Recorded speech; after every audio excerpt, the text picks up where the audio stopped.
नमस्कार साथियों, स्वागत है आपका। आशा करती हूँ सुखी होंगे, खुशहाल होंगे। यदि आप मेरे चैनल पे नए हैं तो आपसे विनती है चैनल को सब्सक्राइब कर लीजिए। ईश्वर की कृपा आप सभी भक्तों पर हमेशा बनी रहे, आप हमेशा हंसते मुस्कुराते रहें। आज के इस वीडियो में हम सुनेंगे भोलेनाथ की कथा, यानी कि भगवान शंकर की कहानी। तो बहुत समय पहले की बात है। भोला नाम का एक व्यक्ति दूध बेचने का कार्य करता था। भोला दूध अपनी भैंसों का दूध निकालता था और उसे गांव के अंदर बेच करके आता था।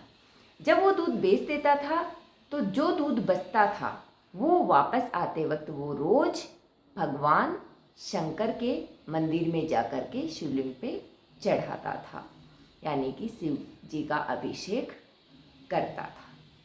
एक दिन उसके दोस्त ने भोला को यह करते हुए देखा तो उसने भोला को बहुत समझाया कि भाई तुम दूध, जो बचा हुआ दूध है वो तुम सारा यहाँ पे शिवलिंग पे चढ़ा देते हो।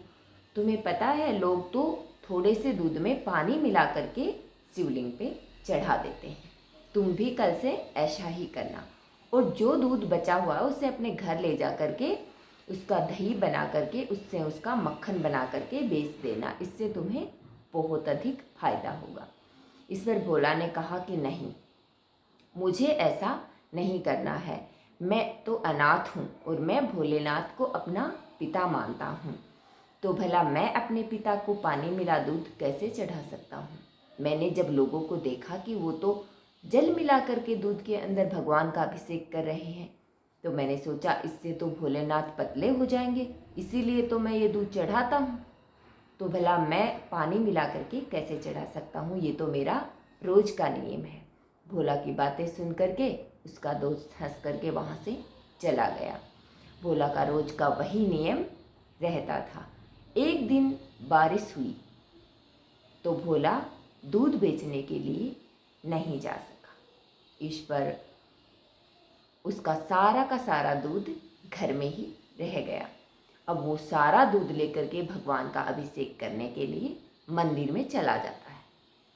तो मंदिर के पुजारी उसे देख करके कहते हैं कि भोला रुको, तुम ये क्या कर रहे हो। तो उसने कहा कि आज बारिश की वजह से दूध बेचने तो गया नहीं, तो मैं तो सारा का सारा दूध, मेरा तो नियम है कि बचा हुआ दूध मैं भगवान को चढ़ाता हूँ। इस पर जो मंदिर के पंडित जी थे उन्होंने कहा कि ऐसा करो भोला, यदि तुम पूरा का पूरा दूध शिवलिंग पे चढ़ाओगे तो वो तो पूरा का पूरा बह जाएगा, वेस्ट हो जाएगा। इसलिए तुम ऐसा करो कि थोड़ा सा दूध लेकर के उससे भगवान शंकर का अभिषेक करो और बाकी जो बचा हुआ दूध है उसकी तुम खीर बनाओ और भगवान का, भोलेनाथ का भोग लगा करके पूरे गांव में वो खीर भोजन के रूप में, प्रसाद के रूप में वितरित कर दो। इससे तुम्हें बहुत पुण्य मिलेगा। पंडित जी की बातें भोला को अच्छी लगी। वो घर जाकर के तुरंत सारा सामान ले आया खीर बनाने का और मंदिर में ही उसने खीर बनाई, भगवान भोलेनाथ को भोग लगाया और सारे गांव में थोड़ी थोड़ी खीर प्रसाद के रूप में व्यतीत कर दी। अब भोला का रोज का ये नियम हो गया कि जो दूध थोड़ा सा बचता उसका तो वो रोज भगवान शंकर का अभिषेक उससे करता और महीने में एक दिन वो सारे दूध की खीर बना करके पूरे गांव में प्रसाद के रूप में वितरित करता। भोला की निश्चल भक्ति को देखकर माता पार्वती और भगवान शंकर बहुत प्रसन्न हुए और भगवान शंकर ने माता पार्वती से कहा कि देखो मेरा ये भक्त ऐसे कैसी मेरी भक्ति करता है। इस पर माता पार्वती ने कहा लेकिन भगवान, ये आपका भक्त है, वो कभी आपकी पूजा पाठ नहीं करता और ना ही आपका कभी नाम लेता है। तब भगवान ने माता पार्वती से कहा कि माते, यह तो निश्चल भक्ति है इसकी, ये तो मुझे अपना पिता मानता है और मैं दुबला ना हो जाऊं इसके लिए मुझे दूध का मेरा अभिषेक ये करता है, मुझ पे दूध चढ़ाता है। तो माता पार्वती ने कहा कि इसका हमें परीक्षा लेनी चाहिए।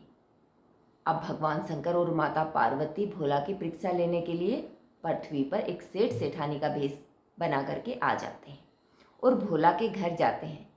भोला के घर जाकर भोला से कहते हैं कि भोला, हम तुम्हारा सारा का सारा दूध तुम्हारे घर से ही खरीद लेंगे, तुम्हें तुम्हारा दूध बेचने के लिए बाहर नहीं जाना पड़ेगा और उचित मूल्य भी देंगे।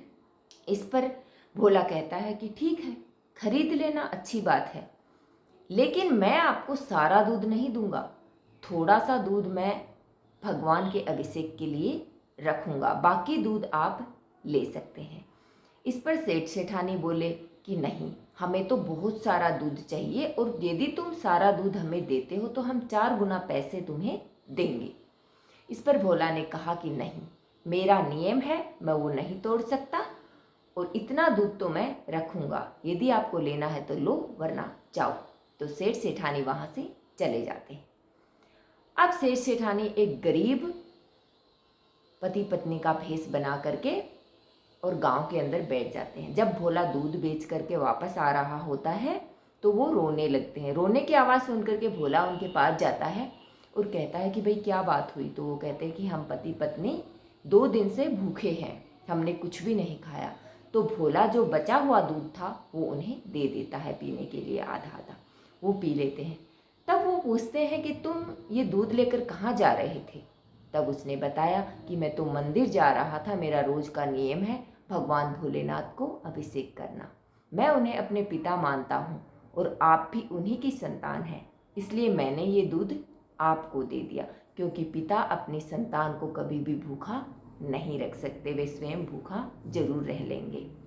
मैं भोलेनाथ के गुस्से का सामना कर लूँगा।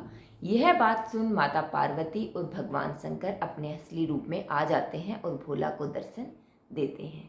भोला भगवान शंकर और माता पार्वती के दर्शन पाकर बहुत खुश होता है और उनके चरणों में गिर जाता है। इस पर भगवान शंकर कहते हैं कि भोला, हम तुम्हारी भक्ति से बहुत प्रसन्न हैं, तुम हमसे वरदान में कुछ मांगो। तो भोला कहता है कि भगवान, हमें कुछ नहीं चाहिए भोले बाबा, बस आपकी भक्ति का आशीर्वाद आप मुझे दे दीजिए। तो भगवान शंकर ने कहा, तुम जब तक धरती पे रहोगे मेरी भक्ति करते रहोगे और तुम्हें कोई भी कष्ट नहीं होगा और मरने के बाद में तुम्हें स्वर्ग की प्राप्ति होगी, तुम्हारी मुक्ति होगी। जय भोलेनाथ की। धन्यवाद साथियों।